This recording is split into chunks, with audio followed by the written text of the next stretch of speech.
এবার ভক্তদের দাবি 2 দিনের মধ্যে তুফানের ট্রেইলার চাই। তুফান সিনেমার ট্রেইলার মুক্তি না দিতে চাওয়ায় সমালোচনার মুখে পড়েন পরিচালক রায়হান রাফি। সম্প্রতি তুফান সিনেমার টিম থেকে জানিয়ে দেওয়া হয় তুফান সিনেমার ট্রেইলার দেওয়া হবে না। এরপর থেকেই বিষয়টি নিয়ে নাড়া দিয়ে বসলেন শাকিব ভক্তরা। তারা বলেন, প্রিয়তমা রাজকুমার সিনেমাগুলোর মতো তুফানের ট্রেইলার মুক্তি দেওয়া হবে না। বিষয়টি সত্যি খুব দুঃখজনক। ফেসবুকে একজন লিখেছেন, তুফানের নাকি ট্রেইলার আসবে না। জানতে চাই কেন ট্রেইলার আসবে না। তুফানের প্রতিটা কন্টেন্ট এত ভালো হওয়ার পরেও কেন নির্মাতা রায়হান রাফি ট্রেইলার দিচ্ছেন না?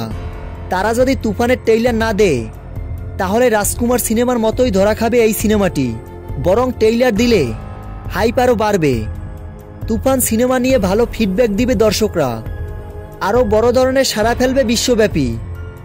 নির্মাতা রায়হান রাফি ও তার টিমের কাছ থেকে এটা আশা করা যায় না। তো ভিউয়ার্স, এ নিয়ে আপনাদের কি মতামত তা জানিয়ে ফেলুন ভিডিওর নিচে কমেন্ট বক্সে কমেন্ট করে। ভিডিওটি ভালো লাগলে চ্যানেলটি সাবস্ক্রাইব করে আমাদের পাশে থাকুন। ধন্যবাদ।